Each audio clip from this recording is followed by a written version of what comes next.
Welcome to the Embrace the Face podcast, where we celebrate all things weird and wonderful. I'm Allie Anderson, your host, here to bring you high vibe content and interviews for your highest good in self-healing and ascension. May these episodes bring you all you need in each now, and I thank you for listening, as always. Hello, beautiful souls. Welcome to another episode of Embrace the Face. Today, I have a very special guest with me, Miss Jarica Weed. Hello, Jarica. Thank you for being on. Hey, Allie. Hi. So I love Jarica. I love her vibe. You're in Maine, right? I am. Yep. Although looking to relocate. We're hoping to move to Tennessee soon. So we're in progress. Yep. I love it. Okay, very cool. So Jerica's in Maine. I'm on Long Island, and we met via my mentor, Cara Melendi, Akashic Records, astrologer, and holistic psychotherapist, and she's awesome. And Jerica and I touched base, and I have learned so much in the short time that we've known each other from Jarica, also a Reiki healer. So Jarica, I'm going to let her introduce herself basically and share her story and take the stage. But she is a transformational healer, guide, and coach. And you can find her under the handle Transformational Jarica. So thank you so much again for being here, and the stage is yours. Awesome. Thanks, Allie. Okay. Hello, everyone.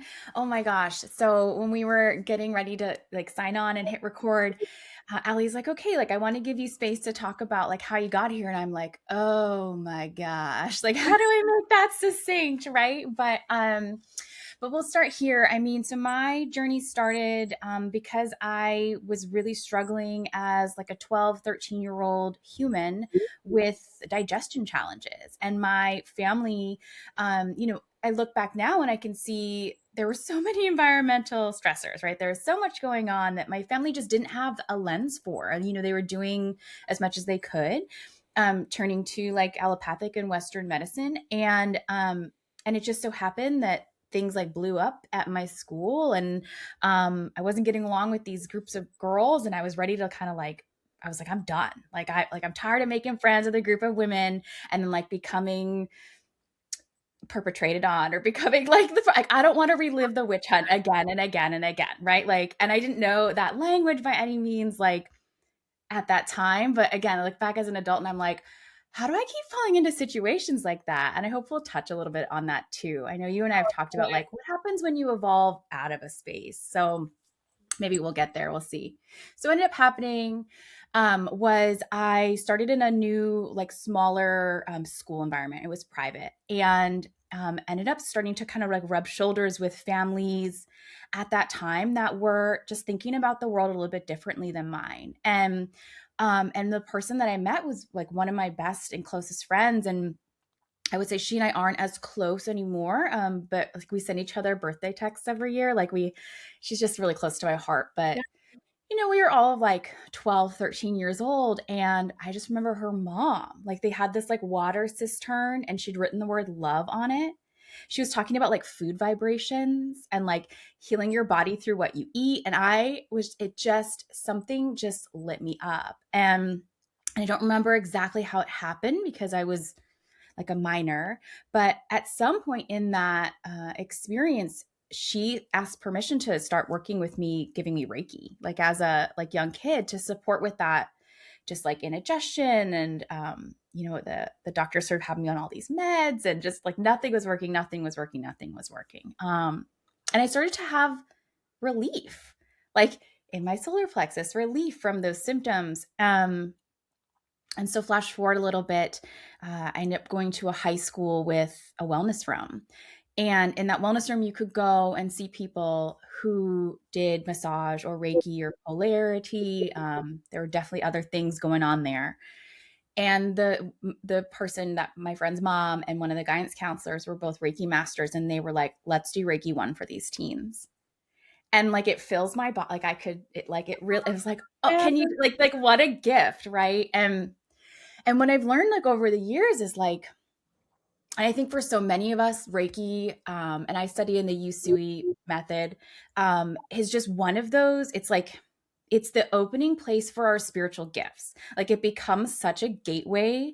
I have found to just so many other things. And so here I am, all of 15 years old, getting a Reiki 1 certification. And And finally, like, things from very, very early on in my life started to make a lot more sense to me. Like, I remember being like 3 or 4 years old, and my grandparents or my parents like getting frustrated what was going on in the news. And I remember like turning to them and being like, "We're all one." And then being like, "Okay, kiddo." Like like, okay, like she's so sensitive, like Yeah. she just feels really big. She thinks so much. And so Reiki really, like, as a 15-year-old, really kind of helped me to just see myself differently in the world. And so, kind of flashing forward a little bit from that place, like, I ended up pursuing Reiki 2 like the next year. Mhm. Um, then I got to go back and actually volunteer at that same wellness center before they had to make some shifts during, the 2020 corridor. Mhm. Um, but yeah, so I ended up with this mindset of like, I just want to help people. I just want to help people. I just want to contribute to the world positively. I think that there's so much like programming still in me, even still today, that was like, you've got to like get the degree, get the certifications, hang the shingle, do it this way. And so that just led me to a really cool path, which was clinical social work. So I had a psychotherapy practice for years. I think I had a private practice maybe 5 or 6 years. I was in that industry maybe 10. And once I opened my private practice and started really tuning in a different way, I started to feel, this is just my personal story, but I started to feel kind of limited by just that psychotherapy lens. Um, and so I was like, you know what? Maybe I'll reach out to my Reiki master and get my master's attunement. So then I was sort of starting to do like little women's nights on the side, starting to do like little Reiki certifications on the side. But I think a piece of my story that's like so important that I don't talk very much about and I won't get into too much detail about was like that little window of time where my Reiki master was supporting me with my digestion issues was maybe the like first and last time for a long while after where I really took like self-healing in, like where I could really accept it and like really allow the processes to actually shift and support things. I think at that point, like as soon as I took Reiki 1, I was like, how can I help others? And Reiki 1 is all about self-healing. And it's not like they missed that note, but for me, it was always about like, externalizing and supporting others. And so I think, what really happened to me was like, I just reached a place of burnout. Like I didn't, I was a kid who'd moved through a lot of challenges, traumas, adverse childhood experiences, whatever lens you want to look at, or soul gifts, soul's experiences. Mhm. And I really, like, in my mid 20s, I got really sick, like addictions came in. There was a lot going on that was overwhelming in my life. And it reached a pretty intense climax. And I've been in this, period for the past few years of really like moving past that. But what a result of that sort of like kind of massive healing crisis in a way was I really stepped away from my psychotherapy practice and was able to just, well, it always starts with Reiki. So I came back to Reiki, about a year ago and was like, all right, like I'm going to try this, and kind of filled my books. And then, started to walk into again, like, how do I want to support people, but from a coaching lens? Found myself in an EFT like weekend training, and then moved through to get a certification and be mentored in that. And then I was like, I've loved astrology my whole life. Let's see what it might be like to like tune up this astrology club. So I've been like kind of dabbling in a bunch of different things that I like, and that excite me. And so now I'm really working on just funneling that a little bit, because I'm this multi-passionate, like multimodal, like multi-skilled kind of person. And I think that can be really complicated for people. Like that can be really complicated. It's hard to kind of like walk into that space. You So know, I get that. The jack of all yeah, trades, master of none, except absolutely. Reiki, right? Yeah. That's Yeah. what I Right. always. Yeah. Oh, Right. Yeah. yeah. So now I'm working on setting up my membership community and letting that be a space where there's monthly astrology, there's recorded Reiki activations, there's EFT demo videos, and then if you want, you can get astrology. I know you and I work together on the archetypal wheel. and or coaching, right? EFT or just soul intuitive coaching. And it's for me all under the umbrella of like, how can we bring more awareness to ourselves, to our energy, to the physical canvas that we have to move universal energy through. And I will use any tool at my disposal to support you with that. Right. And like I've had to have so many people on my team over the years and still. And so, that's what fires me up. So that's the shortest version I can give you. I love Thanks for it. staying tuned. So much. No, I love the way, just like the frequency of your voice. I'm very big with frequencies. It's so calming. So I could like listen to you talk all day long. And yes, you're right. I've the archetype, I guess I took your workshop on archetypes, and then we dug deep into the different aspects of myself. And that really is what it's all about when you, even as a Reiki master myself, we still, yes, we're our greatest guru, but it still helps to have outside resources and to make connections and to just constantly, it's like a lifelong process of learning and growing. And I am just so in awe that your whole journey started in your teens. And I think that's so beautiful. I have done Reiki on a few teens with the parental discretion, although I don't typically like to. However, I think that when I'm just thinking about myself, because myself in my mid late 20s got really sick, a lot of GI issues on a lot of medications. And had I had those skills in my teens, my journey would have been a lot different, right? But it's not. But I think that it's so incredible and amazing. And I know a few people, I've always found it so fascinating and interesting also, people who grew up in home. So my home was very similar, I guess, to yours. Like I'd be like, Mom, it's 111 or it's 1111. Or like my parents' They house numbers. call up and they're like, hey. Yeah, yeah. They're like, okay, Allie, like don't tell Allie it's 1111, what she'll do. But always. And I think that it's just a part of who you are. And to walk around as a teen, now looking back, realizing a lot of my GI issues were emotional. So when you get to, I find it so fascinating, people who grew up in homes with parents who were so in tune. And I love that you got to have that experience, even though it wasn't your direct, immediate childhood home. And it just makes so much sense to know that about you because of your calming nature, your open nature. And I think that's so cool. You had a high school like that. Was this a Oh yeah. public school? Oh Or yeah. Oh yeah, yeah. Oh yeah. Yep. It was a public school and I mean it cool. is a public school and it's funny, like it kind of has that reputation for being maybe a little Hippie? snobby even. Snobby. But Oh, I'm kind of like, but like, I just think it's such an it was an amazing, amazing space. And I know they don't have it anymore, but yeah, what there an was parent permissions involved in all of that. But like, how cool, to have that space. So Yeah. cool. So cool. My studio doubles as our like basement entertainment area. There's a huge couch with TV and video games, and my teenagers have their friends over. So for almost a decade now, when they hang out, they see all my stuff. And they always ask questions. And I'm always like, okay, can you ask your parents first before Yeah, like totally. they do Absolutely. anything, please? And a few of them have. And it's just I love being able to provide the emotional support for adolescents, especially that I didn't have Yeah. when I was that age. Like I was, we're so shut down and we're so made to feel so small. And like you said, just navigating being a human. Hmm. Some people, Yeah. some people have a really hard time just being a human.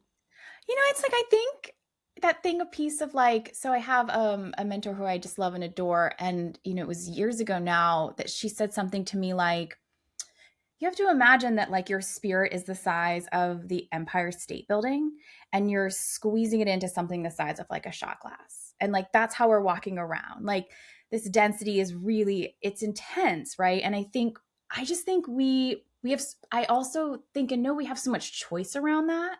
Like I could have a whole day thinking like, "Oh my gosh, this density is overwhelming. Oh my gosh, this density is overwhelming." Or maybe it would more look like I can't believe that's happening to me, or this is happening to me, or why did that happen, right? And I have those days, like there's nothing perfect about it, right? But I do find that being aware of just the energetics of our thought forms, right, through like EFT or through psychotherapy or through whatever, whatever trick I want to play with in the bag that day, like I just feel like I want to contribute more intentionally to just the greater consciousness.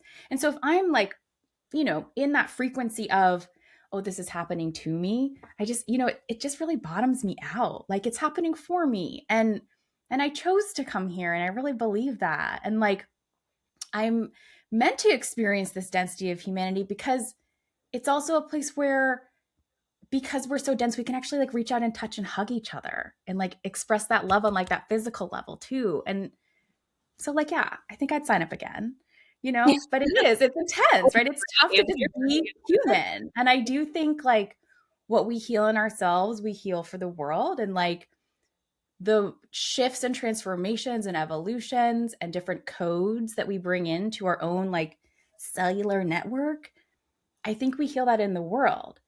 So I think a mistake I made early on, like in, just in my, I mean, I was in my 20s with a master's degree practicing psychotherapy, like just the life experience wasn't necessarily there. And it's not to say that everyone, just my experience was that. But I think a mistake I really made was like that kind of maybe even ego-based place of like, I'm helping them, really, as opposed to like that shift of like, I'm holding space. Like I can hold space, right? And I can be an activation of just nothing's too much, and you can take up space, and your like struggles and your shadows can be integrated, and we can just hold that space together, like inviting the body to do what I believe it knows how to do. And so it's just, that level of work is so profound to me. I don't know, it completely lights me up. And I know you're on that same vibe too, which is why I'm Oh, like, yeah.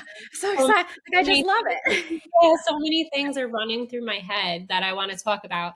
And I feel like one is, I'd imagine that in your experience, that being in a psychotherapy practice versus what you're doing now, that people feel safer to open up more, deeper, on a deeper Yeah. level. Yeah. There's something about the energy, like you said so beautifully, like not from an egoic place. And I resonated very much so with what you said about how even as a teen, you didn't do it for the self.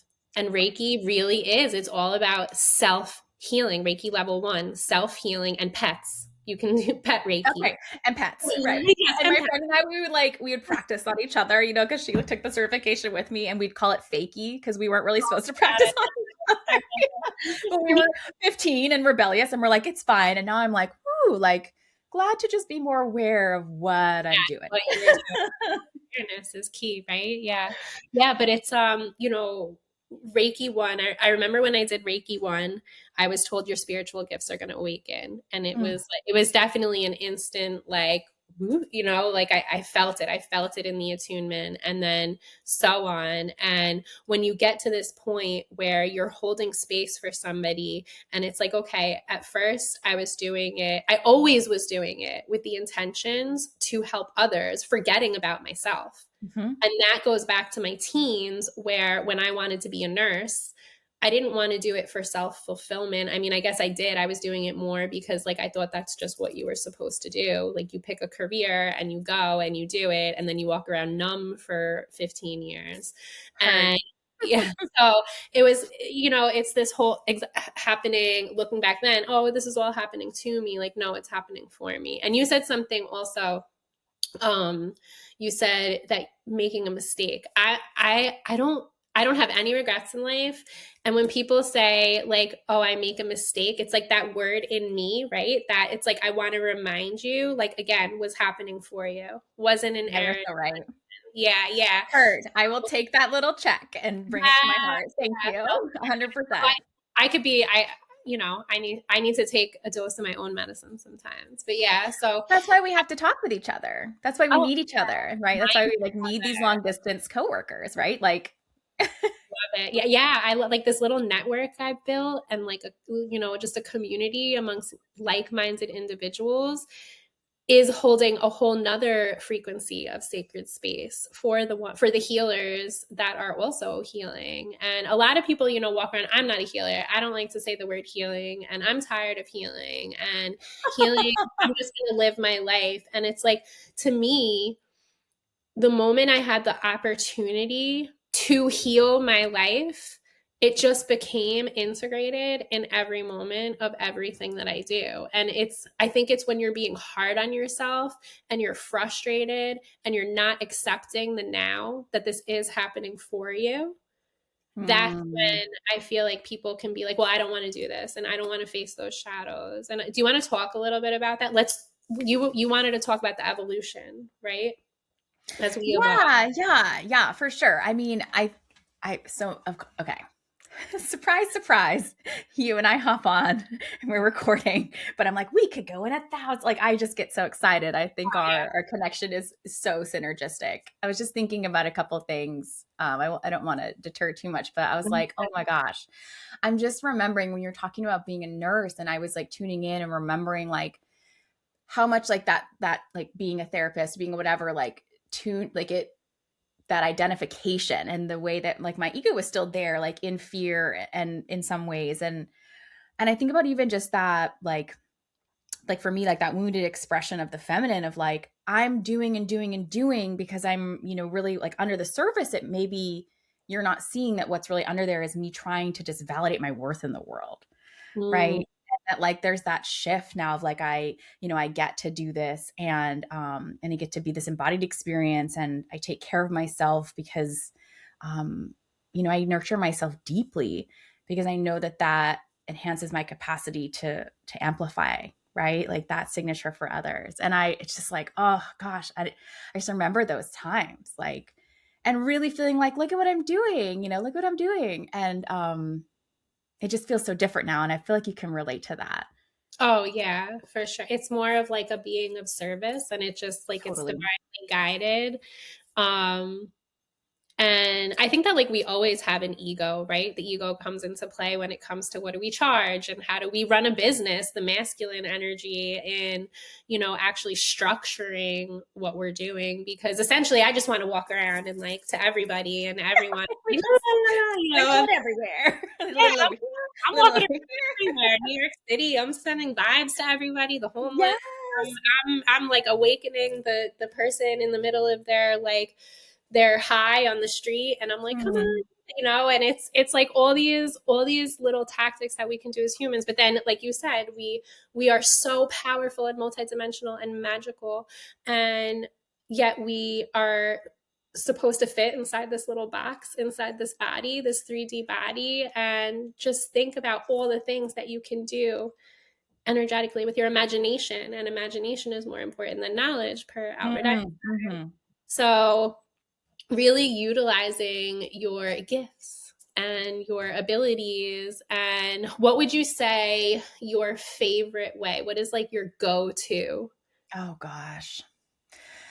Oh, that's a good question. So the thing about me is like I'm not the best in terms, so just a lot of, I'm not going to talk negatively about myself. What I will say is this: living in the world that I live in, where we are dominated by the masculine, where we are dominated by like you start a task, you endure the task, you finish the task, you get the gift at the end, right? Like where it's like very linear, and where we're like doing things in a certain way, like all those things. I definitely can run that program, but it doesn't always feel aligned for me.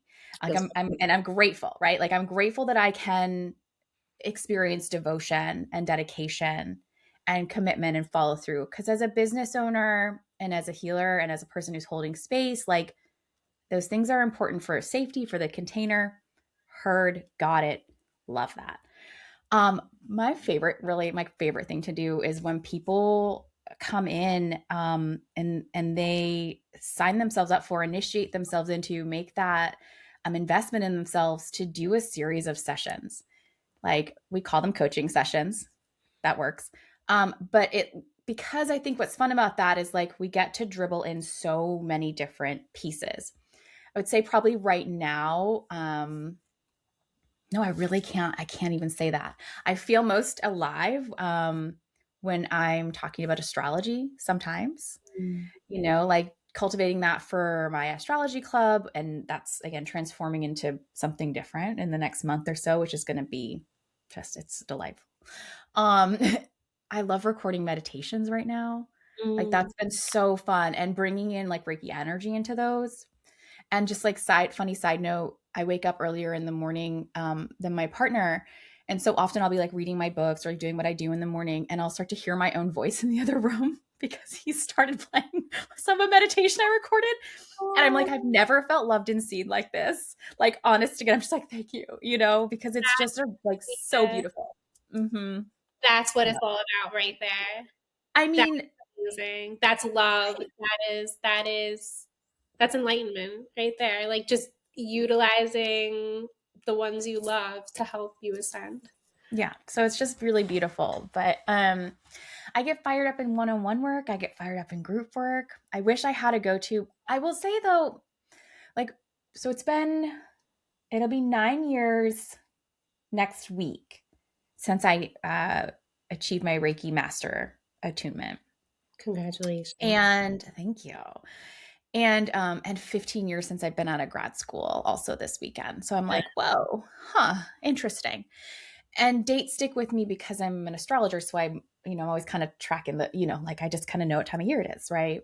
But yeah, I will say like what I probably use the most, like my go-to is probably categorized as Reiki because it's something I walk through my day with. And it's not necessarily something where it's like the client is on the table, or I do distant sessions as well. But it's almost like the foundation of it all for me. Like just, and really from that place of like, Reiki is universal love force energy. We're all one. It's all connected. We're all equal.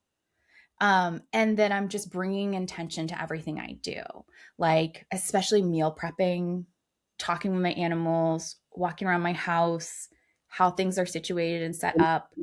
Um, I think it just becomes a part of what you're embodying, for what I'm embodying. Um, You're speaking my language right yeah, now. we're twinnings here. That, Yeah. yeah, that is my life. That is everything that I do. And I even channel light language. And I remember hearing Ooh. people talking about I've channeled light language since 2019. And like privately, didn't share it publicly until I went to Sedona last year. And Ah. yeah, so a few people, right? And then since then, it has been just constant channelings. And I started doing like a thing on my YouTube channel, and but I always go back to Reiki. And somebody I believe who did Reiki had said, well, once you're in the quantum, you don't need Reiki anymore. Oh, interesting. And Okay. it is an interesting dynamic because the quantum like is one, right? It is just one and all and multi infinite. And then you have Reiki, which is, I guess, more so on the physical, energetic level. But I still utilize it. I too am a Usui lineage, and Yes. I wonder what our lineage tie is. I would love. I know. Do you have a map of yours? Because I do. We should compare notes. Yeah. So for those of you listening who aren't aware, like there's a lineage of Usui himself and McCoy Usui, and it's over 100 years old. And it's different symbols that you are attuned to per each level. And as you graduate, it is said that your gifts awaken even more. And then by the time you're at master, your intuition is awakened by like 90% or 100 plus and whatever. Just trust it, believe in it. Right. And it's something that I literally, in my mind's eye, I'm constantly giving Reiki attunements or symbols to things. I do distant as well. I utilize it when I get on an airplane, when I go on a Yeah. cruise, when I go to a hotel, when I go anywhere. I am sending on the train, the city. I am sending any venue that I go to, like a concert, always sending Reiki, filling with Reiki, calling in, giving the symbols, and that is just, and so it is. That is it. And so it is. Yeah. And so it Yeah. is. Right. And Yeah. I've been had the opportunity to attune some Reiki 1 students again. I did a collection of them, again, like back before that 2020 world experience we went through. And then my own, experiences too, just needing to really tune into myself for a number of years. But so in this most recent cohort, what's been so interesting, and I've been really enjoying like the one-on-one, which is like so interesting because I used to be like, oh, because it was a business, right? So I'm like, oh, I gotta like get everyone at the same time. These Mm, one-on-one certifications have been so amazing.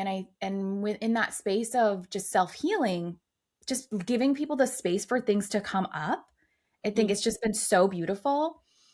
But the piece that I was meant to say something about was like what keeps coming up as we're going through manual and kind of doing a little bit of like organized structure. Like it's a little schooly, but there's a lot more to it. Um, is this idea of like it's like you have an opportunity to make a choice. Like either you believe in this or you don't right now. Like, mhm. and it's like leaning into that free will, right? And like leaning back into that ego piece you're talking about.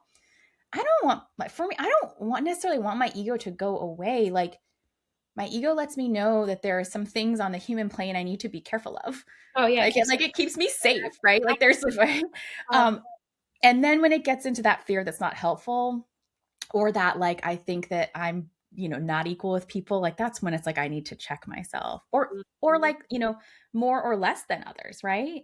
Because my ego comes in and tells me I'm less than others sometimes too. Oh, I love But it. Thank you for pointing that out because I think that's so important that when we talk about ego death, like ego mm, death, ridding of the inner demons within, and then but we will always have an ego because it just is. That's just a part of we have a soul, which is our eternal essence, and then we have our physical body and our mind, which is our ego.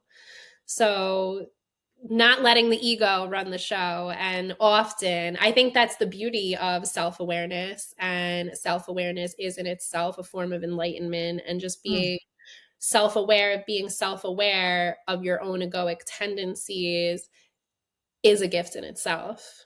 And that's absolutely. something that I probably am way too self aware of. My husband will tell you, Allie's like her own worst enemy. Like, damn it, I caught myself again. Like, please forgive me. So it's just a constant art. Life is art. It's a canvas. Yes. Oh my gosh, it's art, and we create it in every moment, Yeah. right? That idea, right? And yeah. Oh, so beautiful. So Oh, beautiful. so twinning. We are so twinning I today. I love know. Who knew? it. Okay. Who knew? I know. So, okay, do you want to walk us through a quick EFT Yeah, tapping? let's Do do you want to explain it. what tapping is? And Sure. Yeah, I'll do my best off the cuff here. Sometimes with tapping, I people be like, "What is it?" And I find myself getting to that space of like, it's just like, let me just do this with you and you can have the experience. But I will share a little bit about it. So, I was trained in a particular kind of EFT, which stands for emotional freedom techniques. But people often call it tapping. And so there's different kinds of tapping. And the one I took a certification in and became mentored in, it leans a little bit more into the research base. So there is that piece of like, I think we are finding in so many areas that the science community is kind of catching up with some of these things we've known in spirituality. Like, even just on that level of like when we heal ourselves, now epigenetics is showing like there is evidence that it heals, our line in both ways, right? Yep. So I was trained in that. And so basically, what it does on that scientific level, like the studies that are coming out, and you can Google them, they're great to look up. I enjoy what the value that they add for some people. And so I'm versed in them for that reason. So essentially, clinical EFT is an experience of mild exposure to distressing or overwhelming events. And when we expose ourselves to those things and at the same time move through a set of rhythmic tapping on these meridian points, we are relaxing the nervous system and minimizing the trigger or the overwhelm that's associated in the brain based on that overwhelming experience. That's sort of like the scientific lens of it. Now, if you are a person, like psychotherapy world loves to hear that version of it. Mhm. As a Reiki master, it's also sort of like we're doing an energy practice Yes, and we're yeah. using our voice, right? We're doing some neuro linguistic processing and we're using our voice to do it. I think it's been cool to watch how some like fMRI scanning, like they can look at different parts of the actual brain. So like they're watching people practice EFT and seeing that their prefrontal cortex is coming back online, right? That the limbic system is reduced, that emotional the trauma center, the over emotional center of the body is relaxing, and that we're having whole brain engagement. And then also noticing that markers in the blood for cortisol and other stress hormones are reducing when people are doing EFT. We're not going to do all that today in a general tapping demonstration, but this gives the opportunity to kind of feel how it feels in your body. So we'll do just a generals kind of script today. Okay. And knowing that when people work one-on-one with me or whomever, we're really tuning into their individualized experience. Excuse me. Sometimes you'll burp or yawn. That happens Oh to me a yeah. lot. So if that happens while we're reading, just know that's same as with Reiki, right? The energy is moving. I wanted to say also, before you go into it, and I'm sorry to cut you off. Oh, you're Before fine. and going back to belief, right? Like, and everything is belief. Not a lot of people roll their eyes, and so in 2018, I learned about neuroplasticity. Whew, yes. And which is, for those unfamiliar, it is the rewiring of the brain synapses, where I am living proof. And at first I was like, okay, whatever. And then I saw, as a nurse, I was working in research and development. I saw Ah, the evidence. Like, I had access to all these like amazing journal articles and fMRIs and like all these things, and like the evidence was there. And then I found this meditation by David G. I don't know if anybody's familiar with him, but he did an 8-week meditation course on like one of the apps, Insight Timer. And okay. I meditated every single day for 22 minutes for 8 weeks and did this meditation practice. And I kid you not, I rewired my brain. I went from calling myself Yeah. a piece of shit to, I love you, Allie. Like, I'm not even kidding. Like, one day it was just like, and I'm telling you, if you are somebody listening who is a skeptic by nature, or you're listening, I mean, most people listening are into this kind of stuff, but if you happen to be listening and you are not sure, you can, like she said, like Jarica said, Google it. There is so much evidence. And the meridian points that she's going to be tapping on, also utilized in Reiki, also utilized in Mhm. acupuncture, massage, so many different modalities utilize this. And what is a meridian? An energetic ley line of the physical body. Yeah. So, okay, thank you. I just wanted to Yeah. say that, like, No, you, I appreciate it. yeah, it's real, guys. This is real. I swear. It's real. It's real. Yeah. And like we can look at the scientific evidence of it, but also like you're gonna feel it, right? And I love the idea of like if you're a skeptic listening, because people in my like life, there's probably a mixed bag, but it becomes less and less over time for people who are like, what are you? Mm. And but I still am like, hey, check this out. So like I could see, someone who's listening and loving this is like, they're gonna hear that, right? And there's an opportunity for that person to have that ripple effect, right? Whomever is receiving this, it might be like, mm, you know, and not to say you have to buy or like buy into, what Ali and I are selling here. Like, it's not that, right? It's just like, this is my authentic expression of my life. And I know it's your authentic expression of your life, and not just our lives, but our souls, right? So, you know, Yeah. we're not So, for for everybody, those but listening, just feel. Shut off right, the mind, right, open the heart, and right. just feel. And then let us know if you still don't feel better or centered. Yes, Or, please send, send, yeah. send. So let's start by just let's just do it. So we're going to do it a little bit general. So let me tune in a little bit. So let's just see if we can bring to mind a situation, and you can kind of keep it. And so people who are listening can follow along. Yeah, you can close your eyes like Ali is, or find like a soft focus, but bringing in a situation. And we're going to, since we're not here one-on-one, we want to let this be a mild to moderate distress. We don't want to go for the biggest distress, because you're going to be on your own tapping. And if you get overwhelmed, feel free to just pause and, keep on tapping through the points. But we're just looking for that mild to moderate, something that's kind of irking you. And if you can pull something like even from your morning, like I can immediately pull something from my morning. Hmm. So just bringing that situation to your mind. And if you have a piece of paper and you want to, you could jot it down or just kind of make a mental note. From here on out, we're just going to refer to it as this situation. And then we'll give it kind of an intensity like 0 to 10. So when I think about this situation, I feel an activation, 10 being like, probably shouldn't tap on a 10, but we're hoping for something in the middle range there. So just thinking about that. And if we have that thing in mind, let me bring mine to mind. So I'm tapping authentically with you. Okay. Oh, again, I feel it. I feel it a little irksome. Oh, So perfect. We level, this is that mild exposure, right? Calling it to mind is that mild exposure. So then you take 4 fingers from one hand, and we call this the side of hand point. That's the new updated, kind of more appropriate version. And you just tap. so And not you can correct. no, they've gone side of the hand. Yep. Okay. They're liking that version better, just based on like cultural sensitivity. Got it. Yeah. And so you can see we're tapping here. You can switch hands. Some of my clients with shoulder stuff, they'll go like this. So play around with what feels right. You can go fast, you can go slow. And what we'll do is we'll just do, I'm not going to try to take too long doing it, but I know I also talk 1,000 miles an hour. So let me just tune in.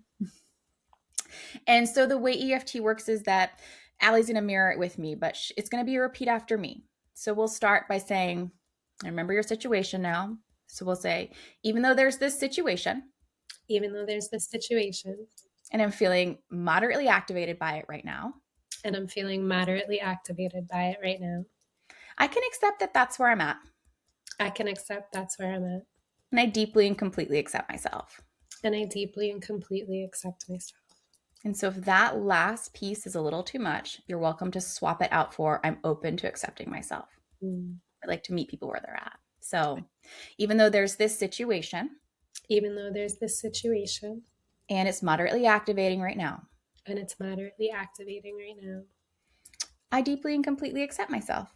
I deeply and completely accept myself. And we'll do it one more time. Even though there's this situation, Even though there's this situation, I'm feeling moderately activated by it right now. feeling moderately activated by it right now, I'm open to that changing, I'm open to that changing, and I'm open to accepting myself. and I'm open to accepting myself. And now we'll tap through those reminder points. So you can do 2 hands or 1, but we'll go top of the head.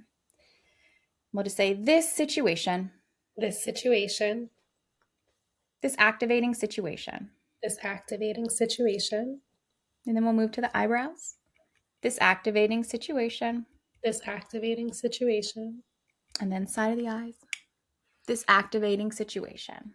this activating situation, And under the eyes. This activating situation. this activating situation, And we'll go under the nose. This situation. this situation, And then the chin. This situation. this situation, And then around about the collarbones, or if you're doing one hand, you can go here, but this situation. this situation, And then we want to hit about the bra point or the middle ribs, this situation. situation. And then we just pause between the round. And I always invite people to bring some water in and just notice what they notice. No, I definitely felt it coming up like through almost through my third eye, like coming out my third eye, my heart, like get out, get out. Yeah. And so if you and I were in a one-on-one session together, we would have more specifics. Thank And then you might say, you know what? It was this thing, and now I'm thinking about this part of it. And we would tap down that part of it. So Yeah. that's a little bit about how I work. Yeah. you Yep. so much. That was Yeah, of beautiful. course. That was a beautiful explanation and easy to understand explanation. And that's what you're all about too, like making it easy, Oh, making yeah. it simple, like layman's terms, because this is for everyone. This is for every walk of life, every age, I mean, within reason of like adolescent we talked about, but any adult, you could do this until your old age. They do this in That's right. hospitals. This is evidence-based proven. Again, multiple for decades of Yep. studies to bring one into the parasympathetic nervous system state where you belong, rest, just digest, and recovery. It helps to lower blood pressure, helps to ease the mind, and it really is energetic. So it is mind, body, soul healing. So thank you so Yeah. much. I Yeah, that appreciate was you. fun. I love this talk. I love everything about it. Are there any words of wisdom that you have for anyone? Finally, Oh, yeah, great one. I do.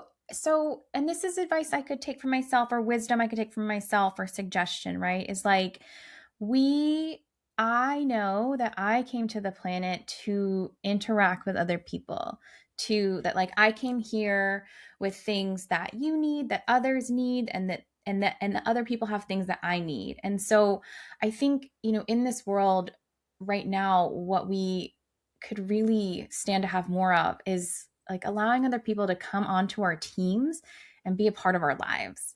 Like letting people in and of course, having discernment with that, but just knowing that I think the depth of which we let ourselves be witnessed is the depth of which someone can reflect love to us. And sometimes it's like there's so much pressure to say, like, you got to love yourself before other people can. And I don't necessarily know if that's true. Like, I have found deeper levels of love and acceptance in seeing that in someone who really, really knows me, who's really, really seen me in a tough spot love me there anyway. And to be able to pick up on that cue and to see and acknowledge and experience love in ways that, you know, it took me being willing to tune in. It took me being willing to be vulnerable and to do that depth of work. I definitely learned so many things over the years where I thought, now that I know this, I can take care of myself. Like that was that initial goal early on. Like I just, I wanted to be able to make up for those spaces I felt maybe a little bit lonely as a kid. And what I'm learning now is like, right, it's like letting people love me.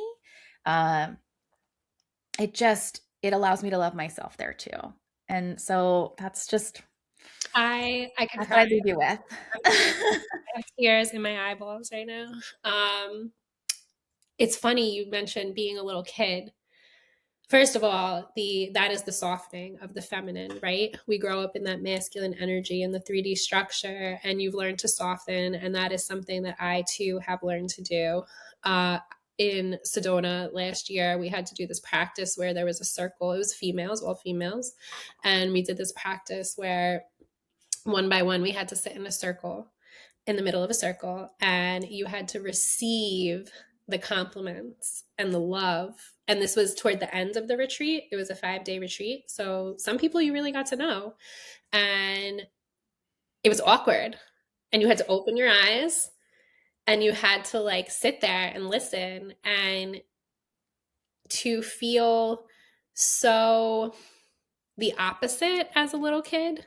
Mm-hmm. And lately, I have been seeing when I even like you were talking earlier and I saw it and yesterday I saw it with a friend and a client and like seeing the inner child soul more Yes. so now than ever in my mind's eye and it just literally makes me want to hug people like tell them like it is safe to be loved Yes. um, Yes. and as somebody myself who just feels that to my core, like my husband has loved me since I'm 16 years old. And to this day, I Mm-hmm. will still look at him and I will still say, why do you love me? Mm-hmm. When I get into the, 14. So there's yeah, another yeah. Yeah. yeah. Yep. So we are human and our Mm-hmm. ego will get us down occasionally from time to time if we let it, and when we catch it, and then we rewire that and let it go. That is self-love. That's an act of self-love and reminding yourself that you are worthy of love and catching yourself when you say like, why am I even saying that? I know I'm worthy. Right. Like I know why he loves me. Like and that's all you need to know, I feel. Yeah, You're absolutely. worthy. And the love You're deemed worthy when you were born, before you were even born. inherently worthy, right? And the love that we bring to ourselves, we get to express to the planet. We contribute to the collective consciousness of humanity. Like loving ourselves is an important act, but it's a selfless and it's an act of service to love Yeah. this vessel and to trust like that we are, inherently worthy, inherently meant to be here, divinely guided, divinely placed, right? Like to celebrate that, I think, is to celebrate the whole, Yes, because that's where it starts. Gotta start right? somewhere, right? Yeah, Well, thank you so absolutely. much, Jarica. I appreciate you being on. Thank you, everyone, for tuning in. If you want to work with Jarica, I will share all of her information at Transformational Jarica. And peace out and God bless. Thank you.